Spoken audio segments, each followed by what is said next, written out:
There was where one of the artillery captain left. He took a few guys with him. There was a bit of bad blood about the way he left.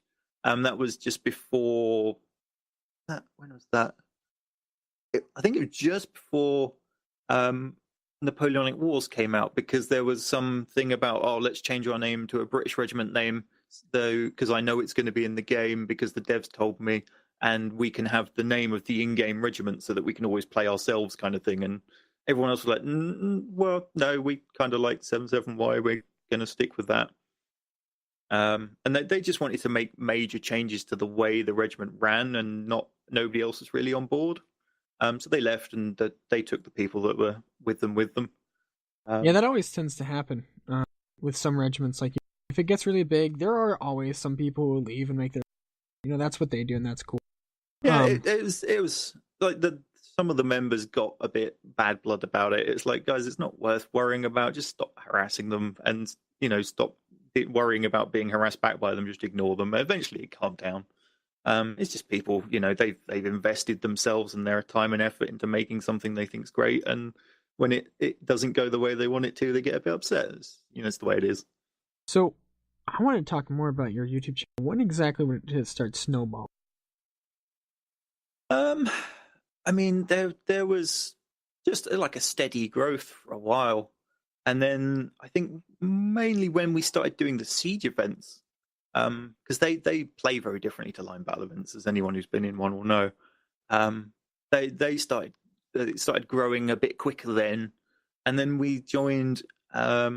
It was basically NW regiments, but playing native, but playing it like they play NW, so running around in line formations and things, and What? having shield walls with archers behind them, and so that again was different and probably something that you wouldn't get elsewhere. So it started drawing in people because we were doing different things, Oh, and I remember that. I remember that. That was one of my first videos I think I watched of you. That was, yeah, and I wanted to see more of those, but you didn't have a lot. it Or was it was was that? difficult because you trying to convince NW regiments to go play native was very difficult. And just because things like cavalry and that are significantly more powerful than they are in NW. Yeah, yeah, for sure. Cavity's OP. Um, so as like the YouTube channel kind of grew, like what were the numbers? Like how did it explode? Um, I'm not sure what you mean, to be So honest. like okay, so let me rephrase it. So like when were you at like 1,000 and then it'd go to like 2,000, 3,000, 4,000? Like how fast did it start to grow? What were the So sort of numbers? the first 100 was very slow. It sped up a bit to 1,000, and then it really sort of started to snowball a little bit. Um, uh, I don't remember exactly. I mean, I can look it up very quickly. How'd that It affect the regiment itself? it brought in a lot of new people.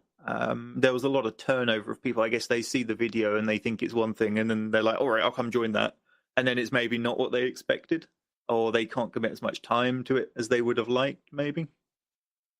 So we had a lot of, you'd get say 40 people apply a week, 10 of them would get rejected because they're completely the wrong time zone, they couldn't show up, that sort of thing. 30 would show up to the cadet training. Of that, only maybe 10 would get through to being full members because they would either drop out or just realize it's not for them. Um, so lots of people were coming in, but it was just a weird time, to be perfectly honest. For summer holidays, I dreaded summer holidays. Oh, because of how many people you'd get? Yeah, it suddenly nobody's got school, so you suddenly get hundreds of American applicants, and then there's all Oh these no. Australian applicants that are like, "Yeah, I can get up at 5 a.m. That's fine. I don't have school." It's like you're going to have 400 ping, and it's 5 a.m. And Don't they're like, be on NW. "There's the one guy actually stayed even after school restarted." It's like, how are you ever killing anything? He's like, I can't hit stuff. They can't hit me either. And he'd just go in swinging randomly in all directions. Everyone would keep well away from him, and he'd somehow come out. It'd somehow come out with a positive kill ratio, and you're just like, okay, Okay. that happened. Um, do you remember his name or do you just remember the bloke? Um, Plasmis. What? He was definitely a character. So yeah, I remember him. Oh, Plasmus? Is that what Plasmis, Plas. Oh, okay, because I haven't I don't think maybe somebody in the forums can tell me. I'm not sure if he still plays anymore, to be honest. If he just But went on EU. well, yeah, I guess he may just not play on the EU. It's kind of funny But if you just like play on EU and not NA and you're in NA. because I Quite think he painful. disliked the way the Australian community ran. Because I mean, I'm only working off a hearsay here because I've never played in the Australian community. But I think it was mainly grouped into two sort of like super regiment blocks that then hated each other and so wouldn't play each other. So they'd only play within themselves. And I think he hated that it was always the same people he was playing every week and there was no real variety. So he Oh wanted to yeah. look for other communities. That's curious because I wonder what it'd be like to be in the Australian community. Australian comp- I wonder if anybody ever knows any Australians I can like interview on this podcast. Please let me know because that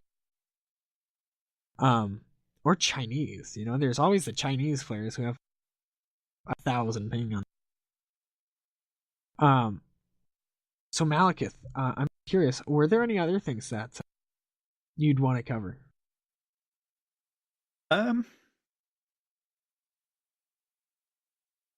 Because one of the things too that before we end it too, I want you to be able to plug your stuff. So if there's anything you're doing right now that you want people to know about, no. but so the main thing I'm doing at the moment is I'm playing Holdfast instead of Napoleonic Wars. That's mostly because the shooting system. How's Holdfast going? I mean, it's still in development, so it's not going to be fully fleshed out. It's getting there. They're getting some good patches in. They've got some content patches in recently. They've got some new factions. I think Prussia's coming soon. The shooting is incredibly good. There's like a proper physics engine. It makes sense, unlike NW's, which is kind of pray and hope. You can turn on a mode that shows you the trajectory lines of where shots go, so you can actually sit and learn and teach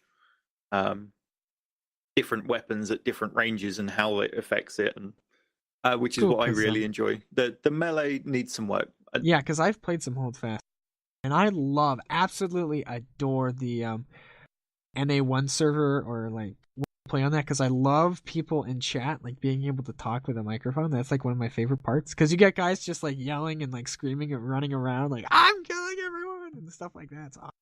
It's really good for the public servers because you will just naturally they'll pick the officer class and they will usually put on a very bad French or British accent attempt. Yes. And then they will try and lead people around. And it's just nice to see that people who aren't in regiments, who have never probably even considered playing in a formation before, just line up behind them and go with it. And it's really nice to see. That is one of the epic things. I remember I got like a line of 30 people to follow me at an event. I have a screenshot of it, and it's so much fun because that's one thing cool. Because like, you know, I've always loved like leading itself, and I love being able to like use the charisma and be able to hop on a server and get like guys to follow you and go into battle and not have to really commit to anything, you know, because it takes a lot of work and effort put in a regiment. So that's why I really enjoyed Holdfast. Melee it took me a little while. I got like 30 hours, but like you can kill everyone, but it's like crappy. It's not a fun melee system. Yeah,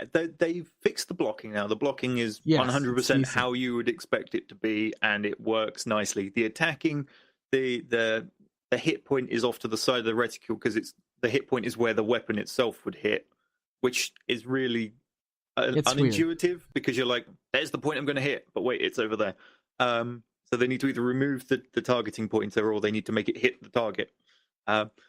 And there's stuff with hit detection they need to work on, but it's in development. They are working on it. The next big patch they're meant to be working on, they've just done one that was focused on regiment play, so lots of new line battle maps and stuff.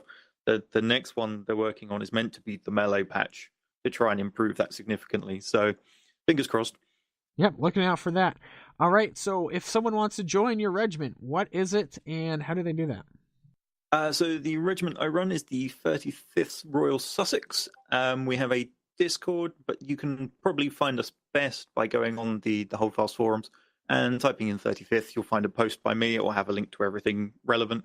or just joining the TeamSpeak, which you should be able to find on that post as well. All right, Malakith, thank you for coming on. Thank you very much.